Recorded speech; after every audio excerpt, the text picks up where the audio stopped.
2021 সালে আপনি রাজনৈতিক মঞ্চে গিয়ে প্রচার করেছিলেন, এবারে কি প্রচার করবেন? অ্যাকচুয়ালি রাজনীতিটা করার আমার প্রয়োজন আছে মানুষের জন্য, দেশের জন্য, পিছিয়ে পড়া মানুষকে সংবিধান অধিকার দিবার জন্য।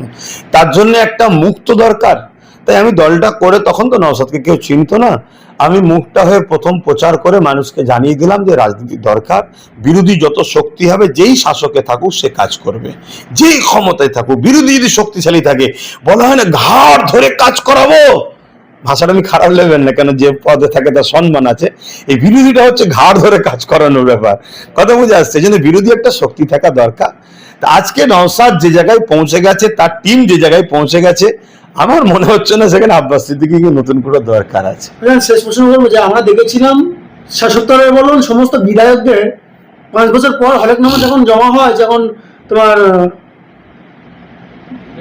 নমিনেশন ফাইল যখন জমা হয়, তখন কিন্তু একেবারে তাদের কত ইনকাম কত কি একেবারে দেখা যায়। এখানে আমরা দেখলাম নওশাদ সিদ্দিকী জমা দিলে হলফনামা, সেখানে দেখলাম আরো কমে এসছে, অত যা ছিল তার চেয়ে কমে এসছে। কি বলবেন?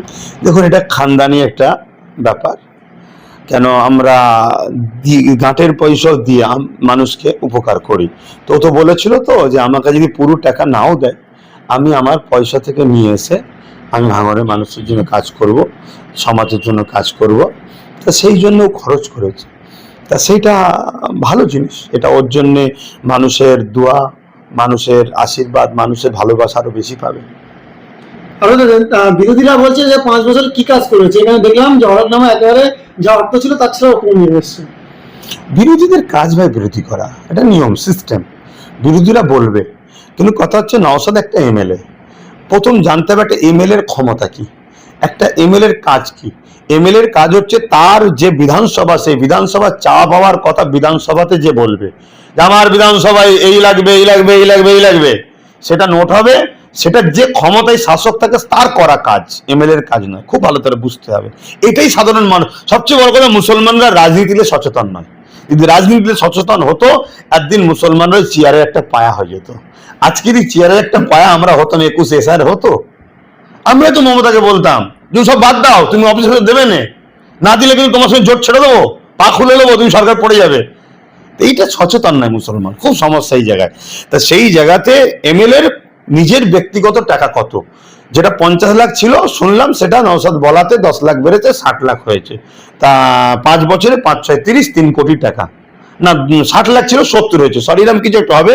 3.5 কোটি টাকা, হ্যাঁ 70 হয়েছে, 3.5 কোটি টাকা। 3.5 কোটি টাকা হচ্ছে এমএলএ কে দিয়েছে তোমার বিধানসভায়, তুমি নিজে হাতে কাজ করো। তাও সেটা টাকা দেবে না, বিডিওর কাছে আসবে, বিডিওকে দিয়ে করানো হবে। সেই কাজটাও নওশাদের আটকে দিয়েছে। অনেক শেষের দিকে একেবারে চাপ টাপ দিয়ে মনে হচ্ছে কিছু করেছে, বাকিটা হয়তো ও গাঁট থেকে করেছে, সেটা ও ডিটেলস আরো বলতে পারবে। কেন ও ব্যস্ত থাকে, আমিও ব্যস্ত থাকি, কথা বুঝে আসছে। তাহলে সেই জায়গায় যারা বিরোধী তারা এগুলো বলবে যাতে করে মানুষ নওশাদের থেকে সরে যায়। তবে এতটুকু জানি, নওশাদ পুরো শুধু ভাঙড়ের এমএলএ নয়, পুরো বাংলার এমএলএ। বাংলার মানুষ ওই একটা এমএলএ কে সবাই কাছে চেয়েছে, আর সবার পাশে সামান্য দাঁড়িয়েছে, সবাই দোয়া করছে। তা আমি চাই ওই কি বলে ভাঙড়ের পাশেই, না ওই দিকটা ভারোয়ার পাশে মিনাখার যে ছেলেটা, কি নাম যেন ভাইটার, রেফারি কাজ করেছে, প্রদীপ। এইরকম যারা ছেলে, পিয়ারুলের মতো ছেলে, মুসার মতো ছেলে, এইসব যে জন তরুণ ছেলে আরো যারা আছে, আমাদের দেগঙ্গা থেকে শুরু, বিশ্বজিৎ মাইদা, আমটা থেকে শুরু করে, তারপর এরা যদি একটা জোর, যদি একটা 15-20টা এমএলএ যদি হয়, তাহলে আশা রাখা যাচ্ছে বাংলার যে সরকারই হোক একটা চাপে পড়ে ঘাড় ধরিয়ে করিয়ে এলে আরো অনেক কাজ হবে। নাই বলুন তো, ভাঙড়ে শুনছি নাকি 100 কোটি টাকার কাজ হয়েছে, শাসক বলছে। ওই তার আগে 10 বছর তো 1 কোটি টাকারও কাজ করে না কেন? তাহলে যে চাপে করে লিয়া, বিধানসভার ভেতরে যে চিৎকার দিয়ে আমার ভাঙড় এটা লাগবে, এই যে চাপ, এই চাপেতেই তো কাজটা হয়। এটা বিরোধী থাকা দরকার। তবে হ্যাঁ, নওশাদ সিদ্দিকী প্রথম থেকে যেভাবে লড়াই করছে, একজন নেতা হিসেবে এটা করা দরকার। এটা তার মানবিক মানে যে দায়িত্ব সেটা করছে, এর জন্য তাকে ধন্যবাদ জানাই। এটা আরো বেশি করে করা দরকার। তার সাথে আজকে 15 কোটিটা থাকতো, 21 পেতো, আরো লড়াই করতে পারতো। আশা রাখছি 26-এ মানুষকে বলবো যে দেখুন আমাদের কাছে এই দিনের শেষে এখন নতুন করে কোনো ইস্যু না পেয়ে দেখুন সেই বিজেপির ভয় দেখানো শুরু হয়ে গেছে। সেই একটাই ভয়, যা ভয় বিগত দিন থেকে হয়ে আসছে। তারপরেও অবশ্যই বিজেপি একটা জালিম, স্বৈরাচারী, অত্যাচারী শাসক, কোনোভাবে মেনে নেওয়া যাবে না।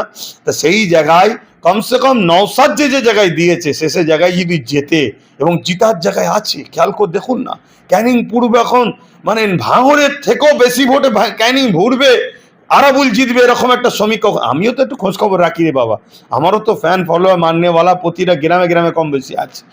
তারপরে হাড়োয়া বলুন, বসিরহাট বলুন, উত্তর বাদুরিয়া বলুন, তারপর দেগঙ্গা বলুন, আমডাঙ্গা বলুন, অশোকনগর বলুন, মধ্যমগ্রাম বলুন, এই যে জায়গাগুলো আরও কিছু জায়গা আছে, ওইদিকে মালদা, সুজাপুর, মোথাবাড়ি ক্যান্ডিডেটকে ফাঁসানো হলো কেন? মোথাবাড়ির ক্যান্ডিডেটকে তো ইচ্ছা করে টিএমসি ফাঁসিয়েছে, টিএমসি ইচ্ছা করে ফাঁসিয়ে, কেন? মোথাবাড়ির ক্যান্ডিডেটের ফিগারটা এমন 100% সে জিতছিল, নাম ঘোষণার সাথে সাথে বুঝে নিয়ে জিতছে, তাকে এই ইস্যুতে ফাঁসিয়ে দিল। সে এর মধ্যে কোনো কার্যকারী না, সে বক্তব্য দেয়নি, কিছুই করেনি, তাকে ফাঁসিয়ে দিল, ভোটে দিল।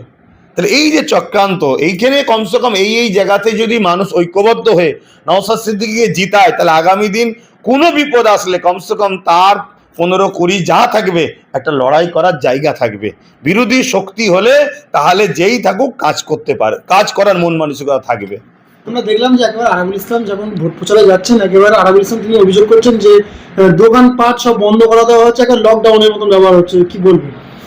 ওরা তো আতঙ্কে পড়ে গেছে। এক তো ভাঙড় ফসকেছে, ভাঙড়কে বাঁচাতে গিয়ে ক্যানিংও ফসকাচ্ছে, ভাঙড়ও তো চলে যাচ্ছে, এবছর ভাঙড় আইএসএফ পাবে ইনশাল্লাহ, কথা বুঝে আসছে, এবং ক্যানিংটাও চলে যাচ্ছে। তো এই যে একটা দিশে হারা হয়ে গেছে, ওই এলাকাটায় ওই জালিম স্বৈরাচারী সন্ত্রাস মুনাফেক তো ওই এলাকায় তো সন্ত্রাসী করে গুন্ডাগিরি করে মানুষকে লুটে ফুটে একটা গুন্ডা সাম্রাজ্য তৈরি করেছিল। যেই সাম্রাজ্যে রাজ্য সরকার যে বর্তমান ছিলেন, এখন তো এক্স হয়ে গেছে, তাকে পর্যন্ত বোম মেরেছে, কথা বুঝে আসছে, সে নিজে স্বীকার করেছে তার সম্বন্ধে। তো এই যে এলাকাটা আজকে মানুষ স্বাধীন পাবার একটা মানে স্বাধীন দেশে পরাধীন হয়েছিল, স্বাধীন দেশে কিছু ব্যক্তিদের হাতে পরাধীন হয়েছিল, সেইখান থেকেও তারা আজকে আজাদ পাবার রাস্তায় যেভাবে উৎফুল্ল হয়ে বেরিয়ে আসছে, তারা বুঝতে পেরেছে যে এটা আমাদের জন্য মানে এই দুটো জায়গায় ফসকে যাচ্ছে। তাই তারা শেষবার চেষ্টা করছে, দোকান যদি খুলিস পুড়িয়ে দেবো দোকান, হ্যান করবো ত্যান করবো। কিন্তু আমি বলবো, না থাকবে বাঁশ, না থাকবে বাঁশুরি, দেন উল্টে দেন, উল্টে দেন, না থাকবে পাওয়ার, না থাকবে জুলুম, উল্টে দিলেই তো সব শেষ। অত উল্টে দেন, পাওয়ার মানুষের হাতে, উল্টে দেন, মিটে যাবে। ওই জন্য আপনি বলছেন যে আপনারা 34 জায়গা প্রার্থী দিয়েছে, মানে যা জেতার আশা রাখছেন, কিন্তু শ্রবণ মোল্লা বলছে 34 জায়গার মধ্যে এক জায়গায় আমাদের কি বলবেন? এমনি জাহান্নামের কুকুর। নেক্সট বলুন।